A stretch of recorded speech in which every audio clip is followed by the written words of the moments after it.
Ah, nous arrivons à Pesaro. Les grands hôtels, ça doit être par là.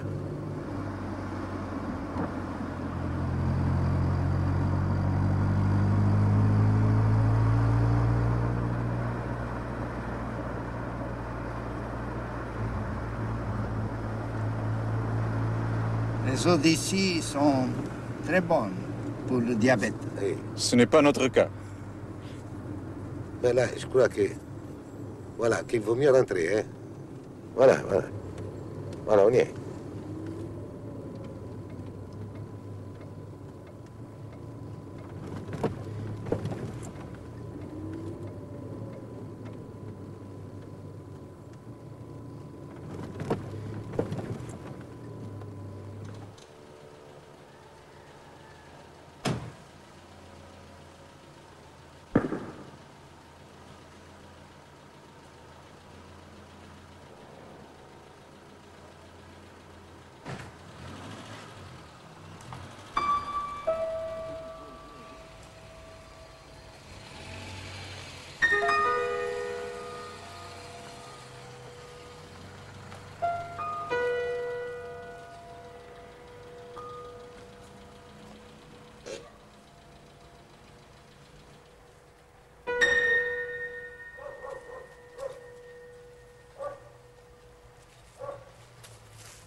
Grand hôtel du Pesaro. Dans quel état?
Quelle désolation.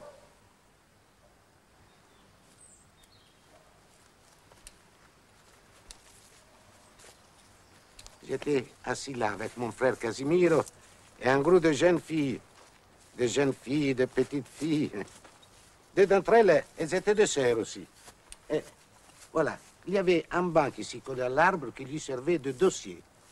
Et nous sommes assis là plusieurs fois. On voit encore la marque. Voyez là.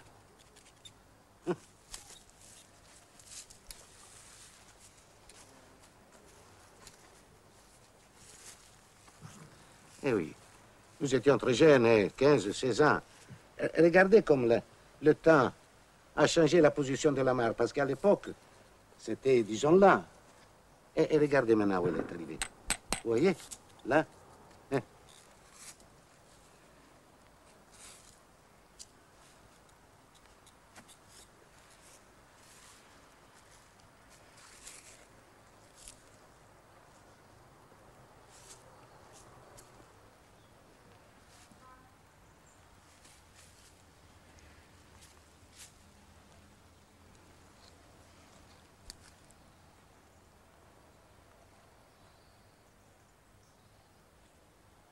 Il y avait des jeunes filles.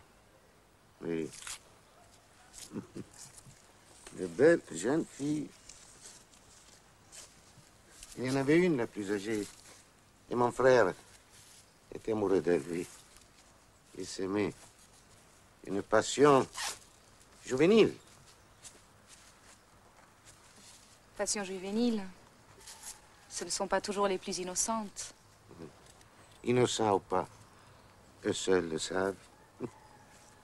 Ce qui est sûr, c'est qu'ils ont beaucoup pleuré quand ils ont dû se séparer.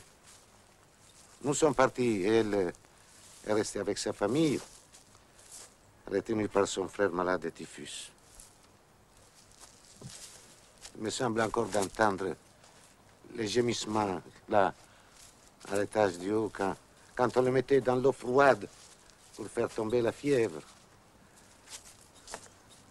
Les gémissements étouffés qu'on entendait dans les couloirs là-bas.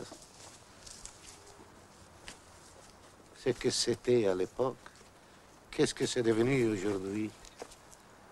Plus de jardin, plus de portes, plus de fenêtres. Il ne me reste que les gémissements gravés dans mon âme, comme la marque sur l'arbre. Pauvre garçon. Oh, Manuel.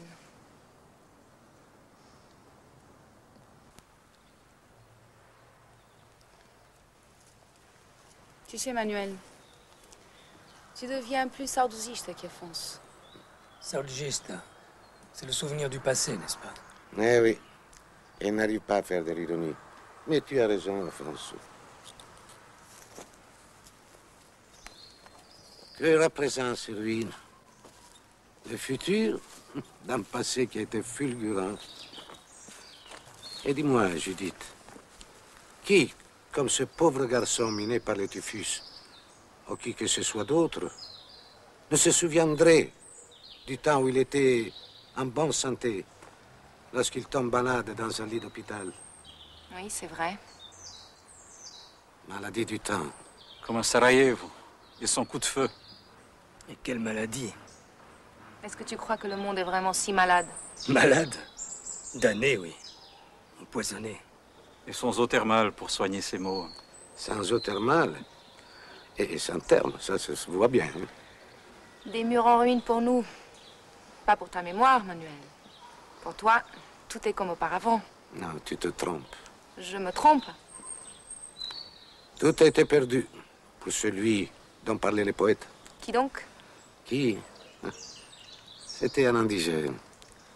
Et les poètes racontaient qu'il avait une baraque sur la butte où il vivait et où il cultivait son petit bout de terre. En bas coulait la fleuve. À la tombée de la nuit, il est descendu. Il a pris son canot et il est parti retrouver sa fiancée qui habitait sur l'autre rive. Avant même de débarquer, il a pu voir à la lumière de la lune à travers les branches. Sa fiancée s'est donnée à un autre homme. Dessus, il s'en est revenu, mais plus jamais encore, en voyant qu'un éboulement lui avait enlevé entre-temps ce qui était encore à lui, son petit bout de terre e sa pauvre baraque. C'est alors que le poète dit... Saudade. Conheço a história. É do poeta brasileiro Catulo Cearense. Ce poète brésilien définit ainsi ce sentiment bien à nous. Saudade est a terra caída. Pardon. Et toi aussi, Manuel, excusez-moi. Tu te rends compte de tout ce temps que nous faisons perdre à Afonso avec nos bavardages? Il est venu pour voir la terre de ses ancêtres et on n'y pense pas. Il faut y aller, hein? Non, mais termine d'abord cette histoire de poète de la Saudade. Bon, ce poète exprimait ainsi le sentiment de l'indigène. Saudade é a terra caída de coração que sonhou. Ce qu'il dit, c'est que les souvenirs et la terre éboulée d'un cœur qui a rêvé. Pourvu que je n'ai pas affronté pareille surprise. N'as-tu pas dit qu'une tante à toi vivait encore là-bas? Si, une sœur de mon père. J'ai hâte de la connaître. Tu sais, Manuel, tout ce passé appartient à celui de ta mémoire. J'ai bien aimé t'écouter, mais ça ne me concerne pas. Ça n'appartient pas au passé de mon père, tu comprends?